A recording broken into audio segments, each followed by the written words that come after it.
I just literally got out of the psych ward yesterday.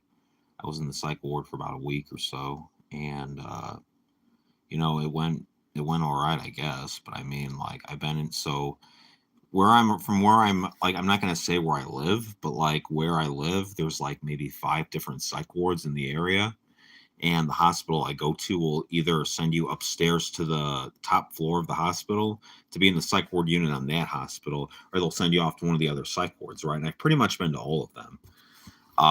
And different psych wards, not all psych wards are created equally, right? Some of them suck ass and some of them are really good. And I went to the psych ward in the hospital. And normally it's really fucking cool up there, and I always have a good time. I've literally been on that unit 7 times now, and this time around it just fucking sucked, dude. It was just not. It wasn't a good time because, well, for one, I was coming off of caffeine, uh, benzodiazepines. I was taking Klonopin before I went in there, and they had to taper me off using phenobarbital, and then caffeine, and then testosterone. Oh yeah, I forgot to take my testosterone shot before I went in there, right? And then I literally I literally went into testosterone withdrawals too. So there were like I couldn't really relate to anyone in there while I was in there. I was consistently anxious while I was in there, but it did serve its purpose, and that was to get me off the Klonopin, to get me off not the testosterone, but to get me off the Klonopin and to get me off the caffeine, right? So I'm kind of caught up in that sense. I quit caffeine for a year, about a year ago, and sorry, I'm kind of hyper aware here, and I always look at the number of people in the chat or whatever.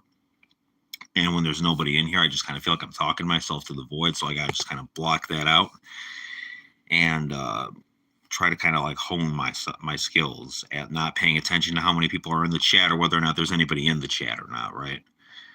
But yeah, you know what? I'm glad I went. Here's the thing: even though it sucked, even though it fucking sucked dick, I'm glad I went in there because I got off caffeine, I got off benzodiazepines, and my mind's still like a little like I'll like space out randomly, and my mind will like lose its like train of thought halfway through a sentence. So bear with me on that. If I do like space out in the middle of a sentence, it's not because I don't know what to say. It's just because like I'm because of the benzo withdrawals themselves, right? And when I got out, I basically went back to my mom's house for a night to stay the night, right? And I got my testosterone shot. I got see, that's what I'm talking about right there. I got my testosterone shot, and I took a quarter of a benzo of a Klonopin, the 0.5s, and that's the lowest dose you do take if you're doing like a Klonopin taper. Let's say you're on like a milligram of Klonopin a day, or let's say you're on 2 milligrams, right? The way to taper off is like super easy. And with something like Klonopin, it's like as long as you taper off properly, the withdrawals aren't that bad, and it's very easy to taper. You taper every month, right? Every month, and then you go from 2 to 1.5 to 1. As long as you're above 1 milligram, you can drop by 0.5 a month, right? And then you want to go slow. The slower, the better. You go from 1 to 0.75 to 0.5. Then you go down to the 0.5 pills, then 0.5 to 0.375 to 0.25 to 0.125, which is a quarter of a pill, which is what I'm taking right now. And then you can just jump off of them, essentially. So yeah, so for anyone who's like just got in here, I went to the psych ward for a week and it sucked ass. I mean, normally it does suck ass, but like the ward I was on is usually fun because I've been there 7 times, and it's the one psych ward that I would have fun going to because I'd make a lot of friends. I'd always meet a girl or whatever and get her number, and then we'd kick it for a little bit before she inevitably falls off the face of the earth for whatever fucking reason. I have some crazy stories about like women I've met in the psych ward, dude. Like there was this one girl I met her in the psych ward back in like 2014 or 2013, and her family was rich, man. Her dad was a doctor, right? And he had a freaking basketball court in his basement. I'll never forget this. It was either a basketball court or a miniature bowling alley. And they were spoiled. It was she had a brother or whatever, and her brother. You know how I knew? Because her brother would call their mom mommy, literally. And I was like, okay, so they're spoiled as fuck, or maybe coddled or whatever. And I was just kind of went in there and I was just kind of taking notes on like, the whole thing because I wanted to see if she was cool or if she was like fucking crazy or whatever. And then one thing in particular hit me. Her mom told her like she said something to her, and she was like, she looked at her mom, she's like, I'm gonna kill you one day. And her mom was like, what did you just say to me? And she's like, nothing. And I'm like, no, this isn't gonna work. This isn't gonna work out. I was like, no thanks, I don't want to wind up dead. But yeah, so I got off Klonopin and I got off caffeine while I was in the psych ward, right? And so I'm kind of spacey between my sentences here. Like I'll blank out in the middle of a space. Hey, what's up, Blue FF, or is it Bluff? Either way, what's up, man? I know, no, see, it's hard to talk when no one's watching, dude, because you feel like you're just talking to yourself. But I'm just trying to make do with what I have here. As long as one person's in the chat, I can make it work, and I can have a conversation. But yeah, so like I was in the psych ward for a week, and I got off Klonopin, I got off caffeine, and basically like, and I didn't get to hit this shit either while I was in there. That fucking sucked. But I am from Pakistan. Interesting, yeah, you're from Pakistan. Okay, that's cool, man. But it was interesting in there, though. Speaking of Pakistan, I met a Pakistani girl in there, and she was cool, and she was nice and everything. But like, because I was in all the withdrawals, I could barely maintain conversation with her. I could barely. I'm straight up Polish, 100%. Polski pride. Polski pride. I love the Polish culture. I love everything about it. I'm almost pure blood, like 80%, maybe 85%. Three of my grandparents were 100% Polish. And then my other grandparent, my grandfather on my dad's side, he was Polish, English, and German. I think split three ways, I'm pretty sure. So I'm like 85% Polish or something. But yeah, I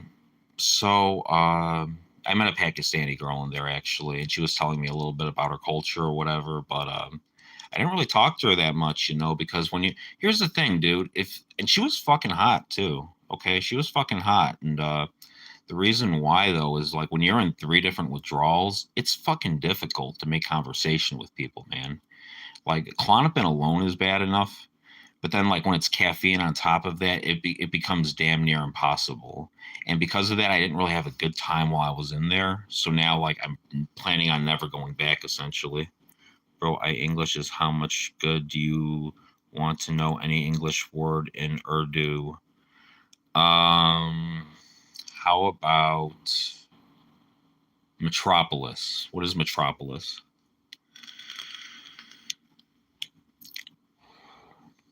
Yeah, I've just been chilling since I got out. I got my testosterone shot, which is amazing. That helps like significantly because I was also my T count drops when I don't get it for like 2 weeks, and it's been like 3 weeks since I got it. So like my T count was super fucking low. But get this. So I still managed to give her my fucking phone number, right? I'm like, I'm sorry we didn't click in here. If you want to give me a call, give me I'll give you my phone number or whatever, and you can call me if you want. Right. So I still, even though I'm in all the withdrawals, I still have some fucking game, which was reassuring to me. It showed that no matter how bad things got for me or what kind of situation I was in, I still have fucking game. And that's really, that's not all that matters, but that actually helped my self-confidence quite a bit while I was in there because my self-confidence was non-existent considering the situation. No, I said metropolis. What is metropolis in Pakistani or Urdu? Is that the language? Is that the Pakistani language? And one thing I'll say is I don't believe anything happens by accident. It wasn't an accident that I made this live feed this morning. and that I had someone who's from Pakistan in here, when literally, like, I mean, that girl was fucking Pakistani, and I think, hey, what's up, study with Borat? Everyone asks me where I'm from. I never say. I will never say where I'm from because I'm super private about what I do, and I don't like disclosing any information about myself. But let's just say United States. I can go that far and just say I'm from the United States, literally. But outside of that context, I will never let people know. Feels so goddamn good to hit my vape again. I gotta stop talking while I. Feels so good to hit my vape again. What's my name? I'm not gonna give you like so. So I'll just first name Alex, and that's literally all I'll say. That's literally all I'll say. And then people, come in here and they're like, I get this a lot actually, where people come in here and they ask me questions like this. They're like, where are you from? What's your name? Where do you work? What's your SS social security number? What's this? What's that? It's like, I'm not telling you, dude. Yep. I'll see you later.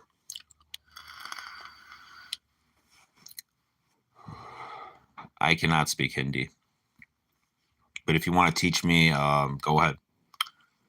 So, yeah, but I was in a psych ward for a week and it sucked. And that's why I made this live feed this morning because I just got out yesterday and I'm feeling pretty good today. Better than I was before, right? Because I was coming off.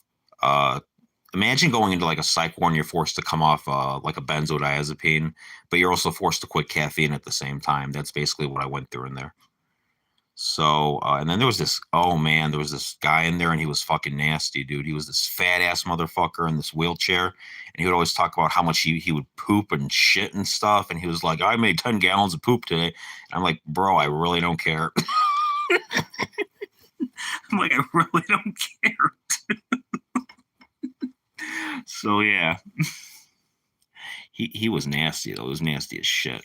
And I really didn't like a lot of the people in there because they were just like, they were either psychotic or they were just straight up kind of nasty or they were like him, kind of weird, But I met a few people in there. I talked with a few people. I made one friend in there, one long-term friend who I'm planning on hanging out with today. And then outside of that, I mean, one friend's like, it's better to have one good friend than to have a million fake friends. And they seem pretty cool. So, I'll see how that goes. Maybe we'll become like longtime friends or something, you never know. I can't stress this enough though, guys. Like if you're ever on like a benzo or something like that, going to the psych ward is not the best way to get off of it. But it worked for me because they tapered me down with phenobarb. I was taking a lot, dude. Like before I went in there, I was taking. Hold on. I was taking a lot before I went in there. I was on like 2 milligrams of Klonopin a day on average, and I lied to them and I said I was on like 0.5. So it didn't seem like as bad or whatever. Like, because I'll lie to myself and I'll tell myself, it wasn't as bad as it actually was. But I was able to get off it. I was able to taper off it, and they because they do phenobarbital tapers in there. But how is everyone's day going? Is everyone doing good? Because I'm running out of stuff to talk about. Oh, something else too. One of the techs in there is friends with my old boss. Small world, right? And we were talking, and she was talking about how she was going to go to Florida to see her, and that seems really nice, And like I was actually able to like see here. Why is your head so tall? I don't know why. I don't know, bro. Why is my head so tall? Because I don't know, dude. I don't know.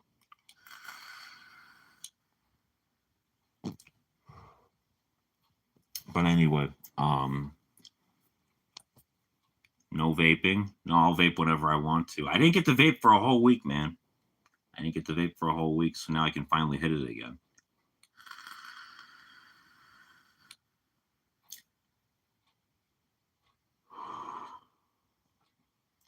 Feels so great to just be able to hit this thing again. I had to chew gum and take the patch for a week because my tolerance was so high. Oh, another thing actually I did while I was in the psych ward, I quit the Zins because I would vape, but I would also take the Zins at the same time, and they were like the 8 milligram ones, not the Zins, but like they're called Onis. They're like Zins, but they hit a little harder and they last. They don't last as long, and they make them in 8 milligrams. But I was vaping the 6 milligram juice, and I was taking the 8 milligram Zins on or the Onis on top of that, and now I'm just vaping. So progress. It's baby steps, right? And then when I got out of the psych ward, I took a quarter of a Klonopin, the lowest dose. It's the lowest possible dose you can take during a taper because I've tapered off of it twice in the past before. And I'm going to stay at this dose and just kind of stabilize a little bit so I can get off of it, right? Why is my head so tall? I haven't been asked that question since high school, honestly, like because this one girl I knew in high school said, "Why does your head look the way it does?" And I was like, "Because you touch yourself at night, that's why." But I don't know, like I don't fucking know, dude.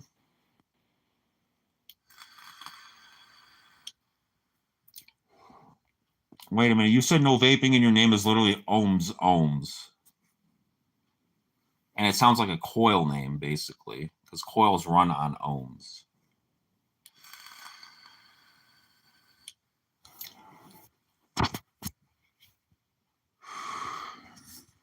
Yeah, I'm still waking up here. I quit caffeine, and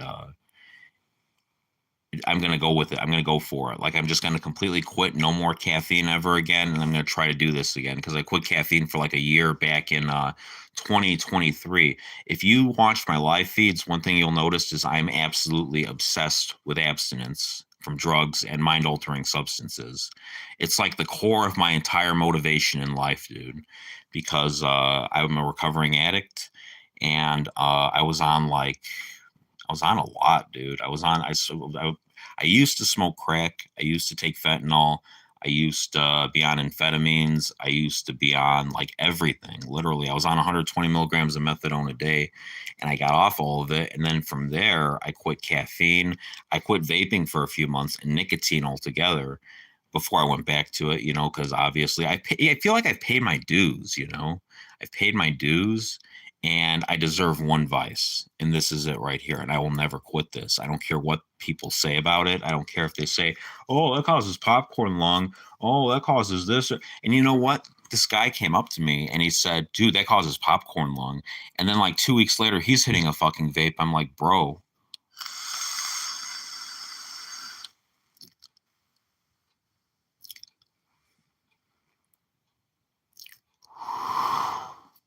I'm like, bro, like, you're not like telling me this because you're concerned about my health. You're just telling me this to be an ass. Um, I'm really running out of things to say at this point. Does anybody want me to talk about anything else, or does anybody have any questions for me before I end this live stream?